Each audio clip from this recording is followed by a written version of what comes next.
नमस्कार, स्वागत है आपका इंडिया न्यूज पर और मैं हूं आपके साथ स्वाति सिंह। उत्तर प्रदेश में 4 मई और 11 मई को 2 चरणों में निकाय चुनाव होने वाले हैं। इसे लेकर एक तरफ जहां सभी पार्टियां तैयारियों में लगी हैं, तो वहीं दूसरी तरफ सीएम योगी ताबड़तोड़ रैलियां कर रहे हैं।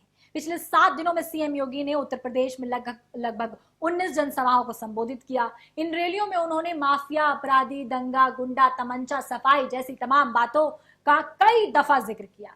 पिछले कुछ सप्ताह में जिस रफ्तार से माफिया और अपराधियों की सफाई की जा रही है और रैलियों में इस मुद्दे को भुनाया जा रहा है, उसे देखते हुए तो यही लग रहा है कि मुख्यमंत्री योगी आदित्यनाथ साल 2024 में होने वाले लोकसभा चुनाव की स्क्रिप्ट लिखने के लिए पूरी तरह तैयार हैं। निकाय चुनाव के प्रचार के दौरान की जा रही जनसभाओं में सीएम योगी आदित्यनाथ लगातार लोगों को बताने में जुटे हुए हैं कि भारतीय जनता पार्टी की सरकार ने कैसे राज्य में अपराधी और अपराध को जड़ से उखाड़ने के लिए बड़ा कदम उठाया है।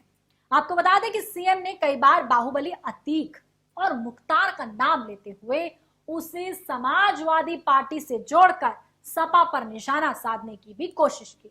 यह है राजनीति।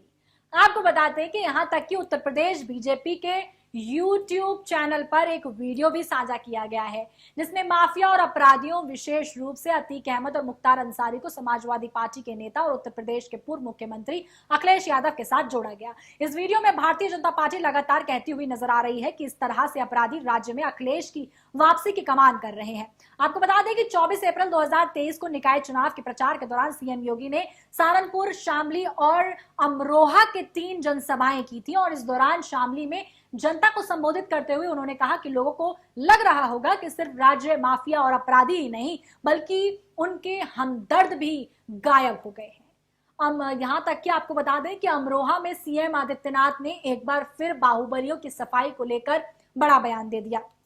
उन्होंने कहा कि हमने भी तमाम तरीके के प्रयास किए, हमने भी ढोलक बजाकर माफिया को रस्तल में पहुंचाने का काम कर दिया। वहीं सहारनपुर में योगी कहते हुए नजर आए, न कर्फ्यू, न दंगा, न यूपी में सब चंगा। तो बीते शनिवार को योगी गोरखपुर में व्यवसायियों के सम्मेलन में पहुंच गए और वहां पर उस सम्मेलन में अखिलेश यादव पर जमकर हमला बोल दिया।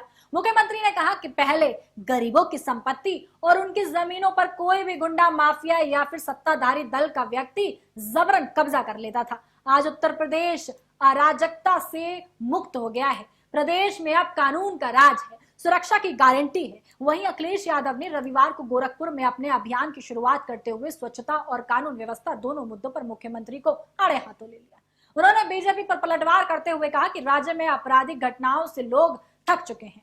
बलात्कार और डकैती की घटनाएं अपने चरम पर हैं। उन्होंने कहा कि अपराधी मामले का ये हल तब है जब सीएम योगी हर दिन 4-5 जनसभा को संबोधित करते हुए जनता की सुरक्षा और उनकी सरकार की कानून व्यवस्था पर कड़ी पकड़ के बारे में बताते रहते हैं। इसके अलावा अखिलेश ने दावा कर दिया कि बीजेपी पिछले 6 सालों में शहरों में कचरा हटाने और नालियों की सफाई करने में विफल रही है।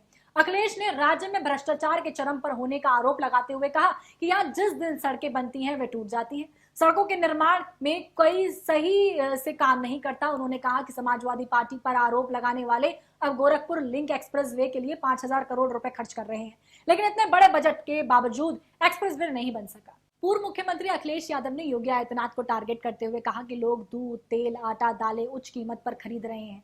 राज्य के युवा अगर वर्ग के पास नौकरी नहीं है, वो हर दिन नौकरी के लिए भटक रहे हैं। इन सब के लिए बीजेपी जिम्मेदार है। प्रदेश की जनता बीजेपी से ऊब चुकी है।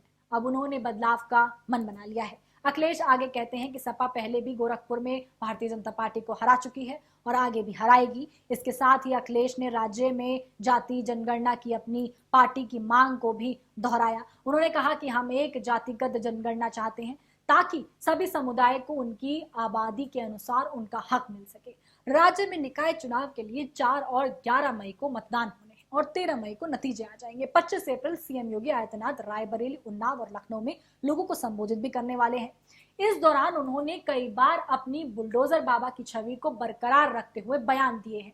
सीएम योगी आदित्यनाथ ने रायबरेली में जनता को संबोधित करते हुए कहा कि माफिया कहता है कि बख्श दो, ठेला लगाकर हम जी लेंगे। उन्नाव में जनता को संबोधित करते हुए रैली में सीएम योगी आदित्यनाथ कहते हैं कि कैसे एक विशेष पार्टी से जुड़े कई लोग साल 2017 से उत्तर प्रदेश में तमंचा लहराते थे। अप्रैल को साफ तौर पर मथुरा, फिरोजाबाद और आगरा में रैली के दौरान भी सीएम के सुर कुछ इसी तरह के रहे हैं। उन्होंने जनता के संबोधित करते हुए कहा कि हमारी सरकार की एक युक्ति अपराधी और गंदगी से मिलने प्रदेश की मुक्ति। आगरा में सीएम योगी आदित्यनाथ इसी तरीके की बातें करते हुए नजर आए।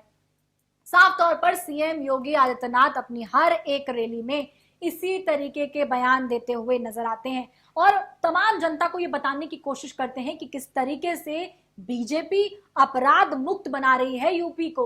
यूपी में अपराध दूर दूर तक नहीं है, यूपी में सब चंगा है। लेकिन दूसरी ओर वहीं अखिलेश यादव लगातार सीएम योगी पर और बीजेपी पर निशाना साधते हैं कि ये एक और ये ढकोसला करते हैं कि ये अपराध मुक्त है, लेकिन दूसरी ओर किस तरीके की ये राजनीति करते हैं ये किसी से छुपा नहीं है। ऐसे में इन दोनों की लड़ाई में आपको क्या लगता है कि यूपी के लिए सीएम योगी बेस्ट है या फिर यूपी के लिए कोई और पार्टी या फिर कोई और विपक्ष बेस्ट है? कमेंट बॉक्स में जरूर बताएं। अभी के लिए मेरे साथ बस इतना ही। देखते रहें इंडिया न्यूज। धन्यवाद।